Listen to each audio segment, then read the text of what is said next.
चलिए देखते हैं मध्य प्रदेश की 25 फटाफट बड़ी खबरों को। सबसे पहले न्यूज को कहां से देख रहे हैं हमको कमेंट में बताना बिल्कुल ना भूलें। साथ ही साथ हमारे यूट्यूब चैनल को सब्सक्राइब करें एंड बेल आइकन को ऑल प्रेस करना बिल्कुल ना भूलें। द्वितीय बोर्ड परीक्षा 2025-26 का शेड्यूल जारी। 7 मई से होंगी परीक्षाएं। माध्यमिक शिक्षा बोर्ड ने 2025-26 की द्वितीय बोर्ड परीक्षा का शेड्यूल जारी कर दिया है। 10वीं और 12वीं की मुख्य परीक्षा परिणाम आने से पहले 7 मई से परीक्षाएं शुरू होंगी। इस परीक्षा में वो छात्र शामिल हो सकेंगे जिनके अंक कम आए हैं और वे अपने परिणाम में सुधार करना चाहते हैं। खास बात यह है कि अगर छात्र के पहले से ज्यादा अंक हैं तो वही मान्य रहेंगे। कॉपियों का मूल्यांकन फिलहाल जारी है और संकेत मिल रहे हैं कि इस बार रिजल्ट अप्रैल में घोषित हो सकता है। 7 दिन में व्हाट्सएप पर मिलेगा जन्म प्रमाण पत्र। एमपी का डिजिटल मॉडल तैयार। मध्य प्रदेश सरकार आम लोगों को बड़ी राहत देने जा रही है। अब जन्म प्रमाण पत्र बनवाने के लिए अस्पतालों और दफ्तरों के चक्कर नहीं लगाने होंगे। नई डिजिटल व्यवस्था के तहत बच्चे का जन्म प्रमाण पत्र सिर्फ 7 दिन के भीतर व्हाट्सएप पर भेजा जाएगा। ये सुविधा प्रक्रिया को तेज और पारदर्शी बनाएगी। अब लंबी लाइन और कागजी झंझट से छुटकारा मिलेगा। ये पहल न केवल समय बचाएगी बल्कि लोगों को घर बैठे जरूरी दस्तावेज उपलब्ध कराकर सरकारी सेवाओं को और भी आसान बनाने की दिशा में बड़ा कदम साबित होगी। कोटा इटावा अटल प्रोग्रेस वे को मिली नई रफ्तार। किसानों को मिलेगा दुगना मुआवजा। कोटा से इटावा के बीच 404 किलोमीटर लंबा अटल प्रोग्रेस वे अब पुराने रूट पर ही बनाया जाएगा। National highway authority of India ने मुरैना के 90, श्योपुर के 48, भिंड के 23 गांव की जमीन का दोबारा सत्यापन शुरू कर दिया। 3 साल पहले चिन्हित जमीनों की जांच इसलिए हो रही है ताकि स्वामित्व की स्थिति स्पष्ट हो सके। सत्यापन के बाद अधिग्रहण प्रक्रिया आगे बढ़ेगी। खास बात यह है कि किसानों को जमीन के बदले दुगना मुआवजा दिया जाएगा, जिससे परियोजना को लेकर उत्साह बढ़ा। सड़क हादसे में अब 1.5 लाख तक कैशलेस इलाज। राहगीर को मिलेंगे 25,000। सड़क दुर्घटना के पीड़ितों के लिए अब राहत भरी खबर है। भोपाल में पीएम राहत और राहगीर योजना के तहत घायल व्यक्ति को 1.5 लाख रुपए तक का कैशलेस इलाज मिलेगा। इलाज की सुविधा अधिकतम 7 दिनों तक दी जाएगी, जिसमें साधारण मामलों में 24 घंटे और गंभीर मामलों में 48 घंटे तक स्टेबलाइजेशन अनिवार्य होगा। खास बात यह है कि घायल को अस्पताल पहुंचाने वाले राहगीर को 25,000 रुपए की प्रोत्साहन राशि भी दी जाएगी। ये योजना लोगों की जान बचाने और तुरंत मदद को बढ़ावा देने के लिए शुरू की गई। भोपाल हमीदिया अस्पताल में लिफ्ट ऑपरेटर हड़ताल। साल भर से बकाया सैलरी नहीं मिली। भोपाल के हमीदिया हॉस्पिटल में मरीजों को अब लिफ्ट सेवाओं में दिक्कतों का सामना करना पड़ रहा है। नए और आधुनिक भवनों में लिफ्ट संचालन पिछले 1 साल से रुका हुआ है क्योंकि 3.25 करोड़ रुपए का भुगतान अटका है। निजी एजेंसी ने कर्मचारियों की सैलरी रोक दी, जिससे ऑपरेटर्स ने हड़ताल पर चले गए। नतीजतन मरीजों और स्टाफ को सीढ़ियों का इस्तेमाल करना पड़ रहा है। प्रशासन को जल्द भुगतान और समाधान करने की आवश्यकता है ताकि अस्पताल में सेवाएं सामान्य रूप से चल सकें। भोपाल मेट्रो को रफ्तार। मेट्रोपॉलिटन रीजन में 5 जिले और 2,523 गांव शामिल। भोपाल मेट्रो परियोजना और मेट्रोपॉलिटन रीजन में बड़ा बदलाव देखने को मिल रहा है। 14.21 किलोमीटर लंबी ब्लू लाइन पर जेके रोड से पिपलानी तक पिलर्स का निर्माण लगभग पूर्ण हो चुका है और अब गर्डर लॉन्चिंग शुरू हो गई। वहीं शहर के विकास के लिए भोपाल मेट्रोपॉलिटन रीजन में रायसेन, विदिशा, राजगढ़, सीहोर समेत 5 जिले और 2,523 गांव शामिल किए जाने की तैयारी है। करीब 12,000 वर्ग किलोमीटर क्षेत्र में 75 लाख आबादी के हिसाब से योजना बनाई जा रही है। इससे शहर में कनेक्टिविटी और जीवन स्तर में सुधार की उम्मीद है। शहडोल में पीएनजी से राहत। 1,050 घरों में शुरू हुई गैस सप्लाई। अमेरिका ईरान संघर्ष के चलते देश भर में घरेलू गैस सिलेंडर की किल्लत बढ़ी है, लेकिन शहडोल में पाइप नेचुरल गैस ने लोगों को राहत दी। शहर में अब तक 1,050 घरों में गैस सप्लाई शुरू हो चुकी है, जिससे परिवारों और होटल्स को सुविधा मिली। हालांकि प्रोजेक्ट की धीमी रफ्तार और प्रशासनिक लापरवाही के कारण करीब 4,550 घर अब भी गैस से वंचित हैं। जबलपुर में फ्लाइट सेवाओं का संकट। दिल्ली जगदलपुर की उड़ानें 29 मार्च से बंद। जबलपुर के हवाई यात्रियों के लिए मुश्किलें बढ़ने वाली हैं। अलायंस एयर ने 29 मार्च से दिल्ली और जगदलपुर की उड़ानें बंद करने का फैसला किया है। नए शेड्यूल में सिर्फ बिलासपुर के लिए सप्ताह में 2 उड़ानें उपलब्ध रहेंगी। कंपनी ने स्टाफ को अंबिकापुर एयरपोर्ट में शिफ्ट करने का आदेश भी जारी किया। इसके अलावा इंडिगो की उड़ानें अब मुंबई की बजाय नवी मुंबई से जबलपुर आएंगी। इस बदलाव से शहर के 5 प्रमुख शहरों से हवाई कनेक्टिविटी प्रभावित होगी और फ्लाइट टिकट की कीमतों में बढ़ोतरी संभव है। स्कूल की लापरवाही से 10वीं 12वीं रिजल्ट पर संकट, इंटरनल मार्क्स अभी भी अधूरे। मध्य प्रदेश माध्यमिक शिक्षा मंडल ने 10वीं और 12वीं बोर्ड परीक्षा के रिजल्ट 15 अप्रैल तक जारी करने का लक्ष्य रखा है, लेकिन स्कूल की लापरवाही से देरी का खतरा बढ़ गया। कई स्कूल ने प्रायोगिक परीक्षा और आंतरिक मूल्यांकन के अंक अब तक ऑनलाइन दर्ज नहीं किए। पहले 12 मार्च तक अंकों की ऑनलाइन प्रविष्टि की समय सीमा तय थी, जिसे अब बढ़ाकर 29 मार्च कर दिया गया। अगर अंक समय पर दर्ज न हुए तो रिजल्ट की घोषणा प्रभावित हो सकती है।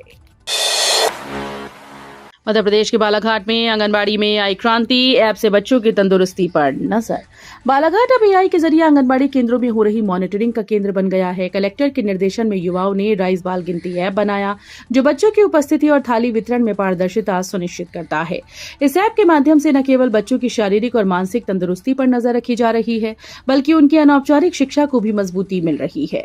बालाघाट का ये इनोवेशन भविष्य में आंगनबाड़ियों को आधुनिक और प्रभावी बनाने की दिशा में बड़ा कदम है। मध्य प्रदेश संविदा कर्मचारियों के लिए बड़ी खुशखबरी, 2023 की नीति में बड़ा अपडेट आने वाला है। मध्य प्रदेश के लाखों संविदा कर्मचारियों के लिए बड़ी खुशखबरी है। लंबे समय से लंबित ग्रेच्युटी, अनुकंपा नियुक्ति और वेतन समकक्षता जैसे मुद्दों पर सरकार ने कड़ा रुख अपनाया है। सामान्य प्रशासन विभाग ने सभी विभागों, निगम, विश्वविद्यालय और स्थानीय निकायों से जवाब तलब किया। 2023 की संविदा नीति अब तक पूरी तरह लागू क्यों नहीं हुई? जल्द ही इस नीति में जरूरी अपडेट आएंगे, जिससे कर्मचारियों के अधिकार और सुविधाएं सुनिश्चित होंगी। ये कदम संविदा कर्मचारियों के लिए एक बड़ा राहत का संदेश होगा। रायसेन में राष्ट्रीय कृषि मेला, जुटेंगे देश भर के किसान और विशेषज्ञ। रायसेन के दशहरा मैदान में 11, 12 और 13 अप्रैल 2026 को राष्ट्रीय कृषि मेला आयोजित होगा। ये भव्य कृषि महोत्सव, प्रदर्शनी और प्रशिक्षण कार्यक्रम किसानों और कृषि वैज्ञानिकों को एक साथ लाएगा। केंद्रीय कृषि और ग्रामीण विकास मंत्री शिवराज सिंह चौहान ने आयोजितों की तैयारियों का निरीक्षण किया और प्रशासन को भव्य और व्यवस्थित आयोजन के निर्देश दिए। उन्होंने स्थानीय राम मंदिर में पूजा अर्चना के बाद दशहरा मैदान पहुंचकर तैयारियों का अवलोकन किया। ये मेला कृषि क्षेत्र में नई तकनीकों और नवाचारों को बढ़ावा देगा। भोपाल नगर निगम में अनुदान घोटाले का आरोप, अध्यक्ष ने किया खारिज। भोपाल नगर निगम में करोड़ों के अनुदान घोटाले का आरोप लगा है। नेता प्रतिपक्ष ने बताया कि कई समितियों की जरूरत से ज्यादा ग्रांट दी गई और कुछ को 2 बार अनुदान मिलने का मामला सामने आया। उन्होंने निगम अध्यक्ष पर भी सवाल उठाए और एक समिति बनाकर जांच की मांग की। वहीं नगर निगम अध्यक्ष ने इन आरोपों को बेबुनियाद बताया। MIC सदस्य ने कहा कि यदि सच में कुछ समितियों को 2 बार अनुदान मिला है तो पूरे मामले की जांच की जाएगी। MP में स्कूल का छुट्टी कैलेंडर जारी, 1 मई से शुरू होंगी गर्मी की छुट्टियां। मध्य प्रदेश के स्कूल शिक्षा विभाग ने शैक्षणिक सत्र 2026-27 के लिए छुट्टियों का आधिकारिक कैलेंडर जारी कर दिया। इस फैसले से लाखों छात्रों और शिक्षकों को पूरे साल की छुट्टियों की स्पष्ट जानकारी मिल सकेगी।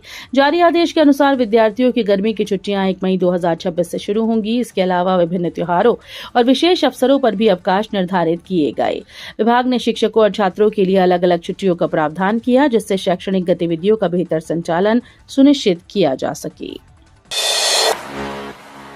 PM आवास योजना में घोटाला, डबरा नगर पालिका में जरूरत से ज्यादा राशि जारी। प्रधानमंत्री आवास योजना में बड़े भ्रष्टाचार का मामला सामने आया। डबरा नगर पालिका के तत्कालीन CMO प्रदीप भदौरिया और कंप्यूटर ऑपरेटर राहुल गुप्ता के खिलाफ EOW ने FIR दर्ज की। आरोप है कि दोनों ने नियमों को दरकिनार कर बिना भौतिक सत्यापन के लाभार्थियों के खातों में तय 2.5 लाख की जगह 3-3 लाख रुपए ट्रांसफर कर दिए। इस गड़बड़ी से करीब 1 करोड़ 31 लाख रुपए का नुकसान हुआ। शिकायत के बाद मामले की जांच शुरू कर दी गई और आगे और खुलासे होने की संभावना है। छिंदवाड़ा में भीषण सड़क हादसा, बस पलटने से 3 की मौत, 30 से ज्यादा घायल। छिंदवाड़ा में सिमरिया मंदिर के पास एक भीषण सड़क हादसा हो गया, जहां बस और पिकअप वाहन की आमने सामने टक्कर के बाद बस पलट गई।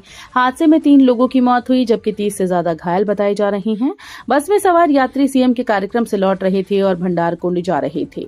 हादसे के बाद मौके पर अफरा तफरी मच गई। सूचना मिलते ही प्रशासन और पुलिस टीम मौके पर पहुंची और घायलों को तुरंत अस्पताल पहुंचाने के लिए ग्रीन कॉरिडोर बनाया गया।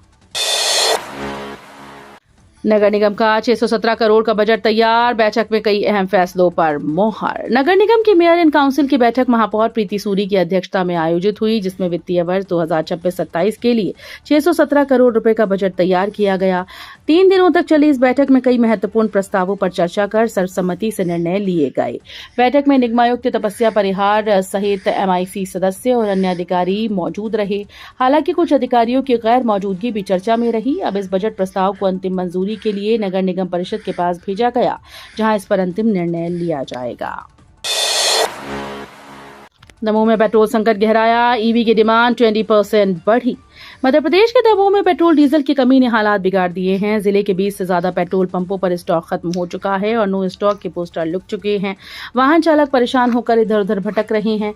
इस बीच अफवाहों का असर ऑटोमोबाइल बाजार पर भी दिख रहा है। इलेक्ट्रिक व्हीकल की डिमांड करीब 20% तक बढ़ गई। शोरूम पर ग्राहकों की भीड़ उमड़ रही है और कई जगह स्टॉक खत्म हो गया। कंपनीज अब बुकिंग को लेकर बाद में डिलीवरी देने की तैयारी में है, जिससे बाजार का ट्रेंड तेजी से बदल रहा है। एमपी में विधायक की गाड़ी पर कार्रवाई, हूटर लगाने पर 10,000 का चालान। मध्य प्रदेश के ग्वालियर जिले के डबरा में वाहन चेकिंग के दौरान नियमों के आगे विधायक का पावर नहीं चला। सिविल लाइन क्षेत्र में जजेस की मौजूदगी में चल रही चेकिंग के दौरान विधायक की गाड़ी पर लगा हूटर देखकर पुलिस ने वाहन रुकवाया। पूछताछ में संतोषजनक जवाब न मिलने पर तुरंत कार्रवाई की गई। गाड़ी से हूटर हटवाकर 10,000 का चालान काटा गया। इस कार्रवाई ने साफ संदेश दिया कि कानून सभी के लिए बराबर है और नियमों का उल्लंघन करने पर किसी को छूट नहीं दी जाएगी। एमपी की लेडी कलेक्टर को हाईकोर्ट की फटकार, 15 दिन में हलफनामा देने का आदेश। मध्य प्रदेश के शाजापुर जिले के कलेक्टर रिजू बाफना को हाईकोर्ट ने एक बार फिर से कड़ी फटकार लगाई। इंदौर खंडपीठ के जस्टिस जयकुमार पिल्लई ने सुनवाई के दौरान टिप्पणी करते हुए कहा कि कलेक्टर बिना पर्याप्त जानकारी के आदेश पारित कर रही है। मामला एक नाजिर की वेतन वृद्धि रोकने से जुड़ा है। कोर्ट ने इसे गंभीरता से लेते हुए कलेक्टर को 15 दिन के भीतर हलफनामा पेश करने का निर्देश दिया। ये तीसरी बार है जब हाईकोर्ट ने इस मामले में कलेक्टर को फटकार लगाई है।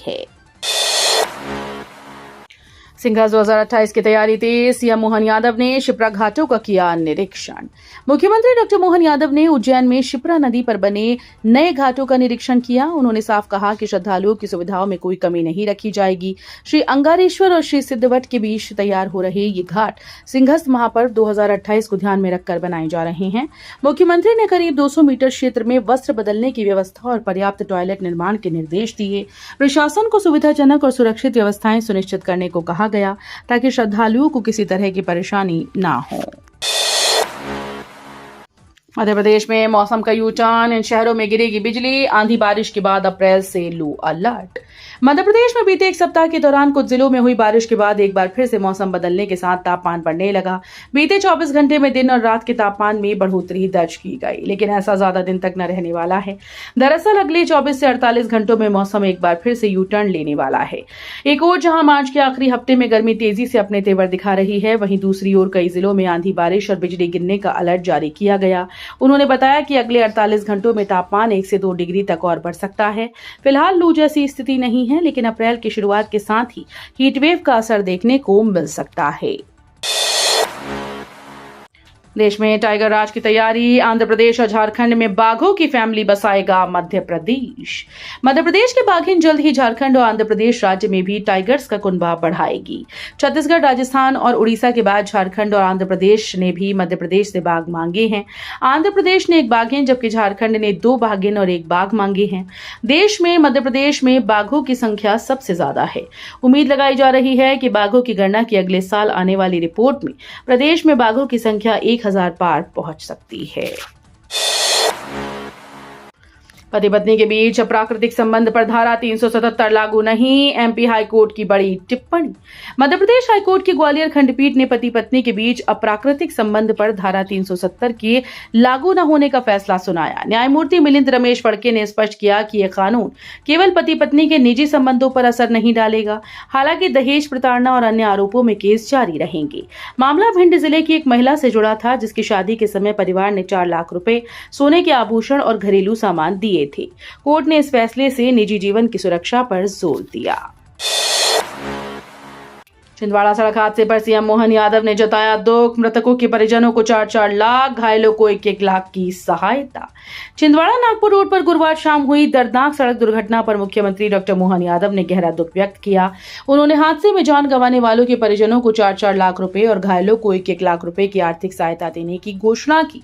मुख्यमंत्री ने सोशल मीडिया के माध्यम से कहा कि यह हादसा अत्यंत हृदय विदारक है। उन्होंने दिवंगतों की आत्मा की शांति और घायलों के शीघ्र स्वस्थ होने की कामना की। उन्होंने लिखा कि प्रभावित परिवारों के साथ उनकी पूरी संवेदनाएं हैं और इस दुख की घड़ी में सरकार उनके साथ खड़ी है। सीएम ने अधिकारियों को निर्देश दिए कि घायलों के इलाज में किसी प्रकार की कमी न रहे। वीडियो अच्छी लगी तो वीडियो करिए लाइक एंड चैनल को सब्सक्राइब कर बेल आइकन को और प्रेस कर लीजिएगा।